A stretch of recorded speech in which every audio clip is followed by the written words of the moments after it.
এই ভিডিওটি আপনি দেখছেন তার অর্থ হলো এই যে আপনি ইন্টারনেটের ব্যবহার করেন। আজ এই পৃথিবীতে ইন্টারনেট আমাদের কাছে অক্সিজেনের মতো হয়ে গেছে। সারাদিন Google, YouTube, Facebook, online games এবং কতই না ওয়েবসাইট, প্ল্যাটফর্ম এবং সব জিনিসগুলিকে আমরা ইন্টারনেটে এক্সপ্লোর করে থাকি। ওয়েট এ মিনিট, সব জিনিসগুলিকে নয়। আপনাদের মধ্যে থেকে অনেকেই হয়তো জানে না যে ইন্টারনেটকে আজ আপনি ব্যবহার করছেন বা করতে পারবেন সেটা সম্পূর্ণ ইন্টারনেটের কেবলমাত্র 4 থেকে 5% অংশ। হ্যাঁ, আপনি ঠিকই শুনেছেন। আর ইন্টারনেটে এমন বহু জিনিসও এক্সিস্ট করে যার ব্যাপারে আপনি জানেন না। এটা হলো ইন্টারনেটের সেই অন্ধকার জগৎ যেটাকে যে কেউ অ্যাক্সেস করতে পারবে না। আর এই অন্ধকার ইন্টারনেটের জগৎ বহু রহস্য এবং বিপদে ভরে রয়েছে। আর এই জগৎকে বলা হয় ডার্ক ওয়েব। আপনি এই ডার্ক ওয়েব নামটি হয়তো এর আগেও কোথাও শুনেছেন, আর এর ব্যাপারে সামান্য কিছু আইডিয়া তো আপনার অবশ্যই আছে। আর হয়তো আপনি কিছু ইউটিউব ভিডিওতে এই ডার্ক ওয়েবের ব্যাপারে বিভিন্ন গল্পও শুনেছেন। কিন্তু প্রশ্ন হলো এই যে এটি স্টার্ট হয়েছিল কোথা থেকে, মানে এই ডার্ক ওয়েবের জন্ম হলো কিভাবে? ওয়েল, এই ব্যাপারে ডিপ ইনফরমেশন আপনি আজ পর্যন্ত শুনেননি, যা আজ আপনি এই ভিডিওটির মাধ্যমে জানতে চলেছেন। তাই ভিডিওটি শেষ অবধি অবশ্যই দেখবেন। So let's begin. ইন্টারনেটের জগৎকে আমরা 3টি ভাগে ভাগ করতে পারি। প্রথম, ইন্টারনেটে প্রেজেন্ট সেই সমস্ত ইনফরমেশন এবং ডেটা যেগুলিকে আমরা খুব সহজেই গুগল এবং আমাদের ওয়েব ব্রাউজারের মাধ্যমে সহজেই অ্যাক্সেস করতে পারি, যেটাকে পৃথিবীর যে কোনো ইউজার ডাইরেক্টলি তার ফোন, পিসি, ল্যাপটপে অ্যাক্সেস করতে পারে। অর্থাৎ পৃথিবীর যে কোনো ব্যক্তি গুগলে গিয়ে কোনো একটি বিষয়ের সমস্ত ইনফরমেশন এবং ডেটাকে ডাইরেক্টলি পড়তে পারে, যার জন্য তার কোনো প্রকারের অ্যাকাউন্ট বা পাসওয়ার্ডের প্রয়োজন হয় না। দ্বিতীয় হলো ডিপ ওয়েব, যেটা কিনা হলো ইন্টারনেটের সবথেকে বড় অংশ। এখানে এমন এমন ওয়েব পেজেস থাকে যেটাকে অ্যাক্সেস করার জন্য আপনার আইডি এবং পাসওয়ার্ডের প্রয়োজন হয়। এই ডিপ ওয়েবে আমাদের মানে ইন্টারনেট ইউজারদের পার্সোনাল ইনফরমেশনকে স্টোর করা হয়, যেমন online banking sites, medical sites, আপনার কলেজের সাইট, অ্যাটসেট্রা। ভিন্ন ভিন্ন কোম্পানির ডেটা স্টোরেজ সিস্টেমগুলিও এই ডার্ক ওয়েবেরই একটি অংশ। ডিপ ওয়েব সম্পূর্ণভাবে লিগ্যাল, আর আপনি এটাকে ইজিলি আপনার ব্রাউজারের মাধ্যমে অ্যাক্সেস করতে পারেন যদি আপনার কাছে এর অ্যাক্সেস থাকে তবেই। ইন্টারনেটের থার্ড পার্ট হলো ডার্ক ওয়েব। এটা অ্যাকচুয়ালি ডিপ ওয়েবেরই একটি অংশ, যদিও এটা ডিপ ওয়েবের 1% অংশ নয়, কিন্তু এখানে বহু জিনিস, বলতে গেলে প্রায় সব জিনিসই ইললিগ্যালভাবে হয়, আর এটাকে আপনি আপনার নর্মাল ওয়েব ব্রাউজার দ্বারা ওপেন করতে পারবেন না। তো চলুন এবার আমরা কথা বলে নিই ডার্ক ওয়েবের ইতিহাসের ব্যাপারে। অ্যাকচুয়ালি ডার্ক ওয়েব রিসেন্টলি লোকেদের কাছে পপুলার হওয়া শুরু হয়েছে, কিন্তু তার মানে এ নয় যে এটি আগে এক্সিস্ট করতো না। ডার্ক ওয়েবের কনসেপ্ট এতটাই পুরনো যতটা এই ইন্টারনেট। অর্থাৎ এর ফাউন্ডেশন তখনই করা হয়েছিল যখন 1969-এ ইউনাইটেড স্টেটস অফ আমেরিকার ডিপার্টমেন্ট অফ ডিফেন্স আরপানেটকে ডেভেলপ করেছিল। আরপানেট অর্থাৎ advance research project agency network, এক এমন নেটওয়ার্ক যা পরে গিয়ে ইন্টারনেটের ব্যাকবোন হয়ে দাঁড়ায়। যদিও আরপানেটকে ডার্ক ওয়েব বলা যাবে না, কিন্তু এর কনসেপ্ট ডার্ক ওয়েবের মতোই ছিল, যা হলো লোকেদের ইনফরমেশনকে লুকিয়ে রাখা।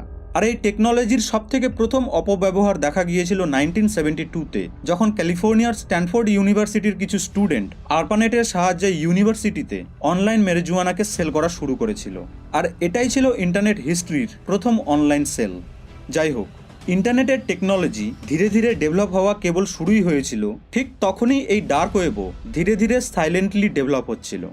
90-এর দশকে অনলাইন মিউজিক খুবই পপুলার ছিল, আর এর সাথে সাথে পপুলার হচ্ছিল এর ইললিগাল শেয়ারিং এবং ডিস্ট্রিবিউশনও। যদিও এগুলি সবই তখনও ইন্টারনেটেই হচ্ছিল, মানে আমরা যে ইন্টারনেটকে অ্যাক্সেস করতে পারি সেখানেই এই ইললিগাল কাজগুলি হচ্ছিল। ডার্ক ওয়েব তখনও আলাদাভাবে নিজের অস্তিত্ব পায়নি। ডার্ক ওয়েবের মেন কনসেপ্ট এবং এর জন্ম তখন হলো যখন মার্চ 2000-এ স্কটল্যান্ডের এডেনবার্গ ইউনিভার্সিটির একটি ছাত্র ইয়ান ক্লার্ক নিজের গ্র্যাজুয়েশন প্রজেক্টে ফ্রি নেটকে তৈরি করেছিল। ফ্রি নেট হলো এমন একটি সেন্সরশিপ রেজিস্ট্যান্স কমিউনিকেশন প্ল্যাটফর্ম যার মেইন উদ্দেশ্য ছিল ইন্টারনেটে ফ্রিডম অফ স্পিচকে সাপোর্ট করা। অর্থাৎ যেখানে লোকেরা নিজের পরিচয়কে রিভিল না করেই খুশি মতো ইন্টারনেটকে অ্যাক্সেস করতে পারে, যাতে না থাকবে কোনো গভর্নমেন্টের ভয় আর না থাকবে থার্ড পার্টি কোনো অর্গানাইজেশনের ভয়। এটাকে বানানোর পেছনে ইয়ানের কি উদ্দেশ্য ছিল তা আমি জানি না, কিন্তু তখন মানে 2000 সালে লোকেরা এমন একটি প্ল্যাটফর্মকে পেয়ে গেল যেখানে তারা উইদাউট এনি টেনশন ইললিগাল কাজকে করতে পারে। লোকেরা এখানে ইললিগাল পর্নোগ্রাফি কন্টেন্ট এবং পাইরেটেড কন্টেন্টকে খুশি মতো শেয়ার করতে শুরু করলো, কারণ এখানে কেউ এটা জানতে পারতো না যে এই কন্টেন্টগুলিকে কে আপলোড করছিল। কিন্তু তাদের কাছে আরও একটি প্রবলেম আসা শুরু হলো যে তাদের এই ইনফরমেশন এবং ডেটাগুলি ডিজিটাল ওয়ার্ল্ডে সুরক্ষিত আছে তো ঠিকই, কিন্তু রিয়েল ওয়ার্ল্ডে এগুলিকে রাখা হবে কোথায়, অর্থাৎ এদের সার্ভার হবে কোথায়। যাদের সার্ভারের ব্যাপারে এনাফ নলেজ নেই তাদের শর্টে বলি, ইন্টারনেটে অবস্থিত যত জিনিস, ফটো, ভিডিও, মিউজিক, মুভিজকে আপনি এক ক্লিকে অ্যাক্সেস করতে পারছেন সেগুলি আসলে সার্ভারে স্টোর থাকে।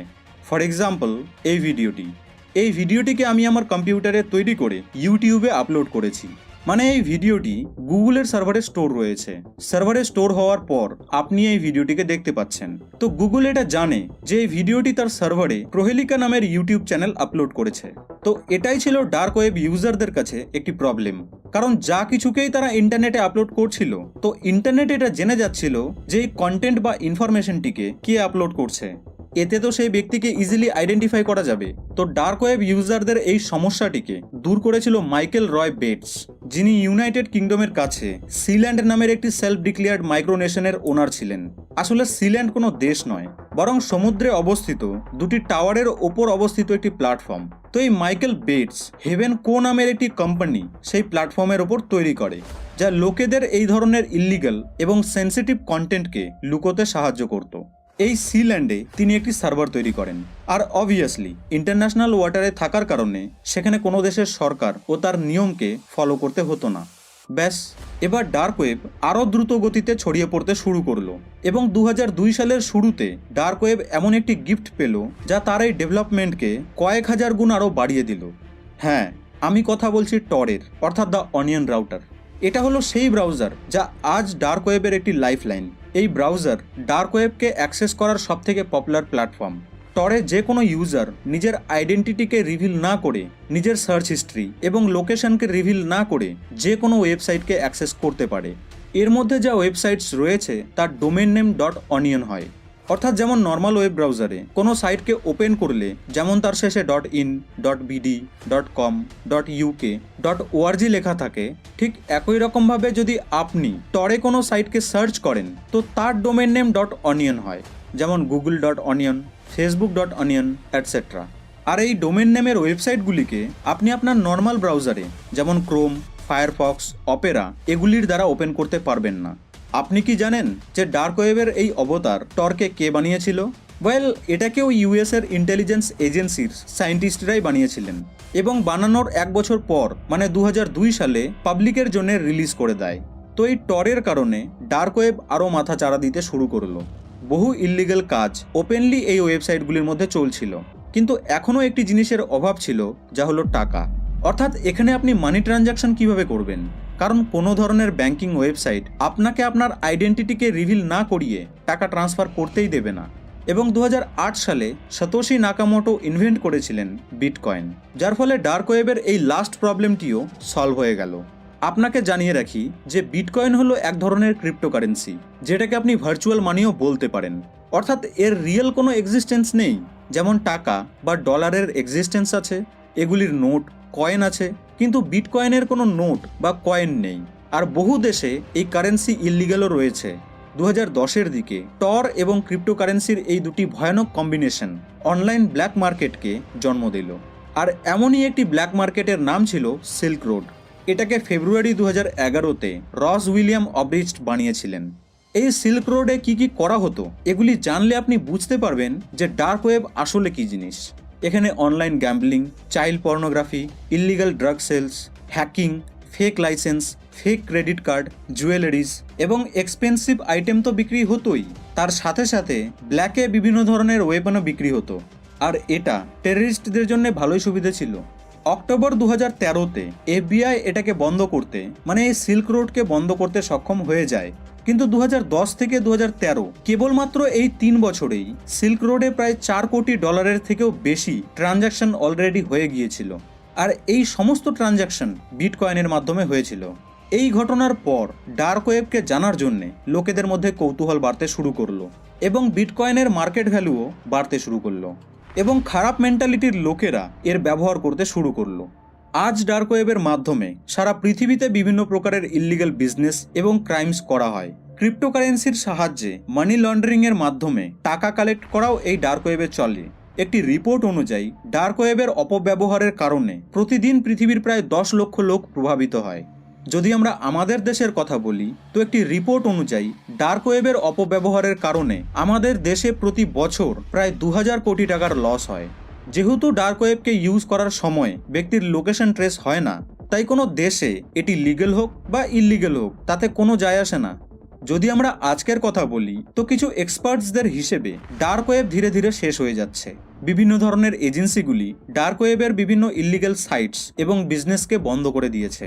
কিন্তু ঘুরিয়ে ফিরিয়ে আবার কথা সেখানেই চলে আসে যে এর পরিধি তো ম্যাটার করেই না।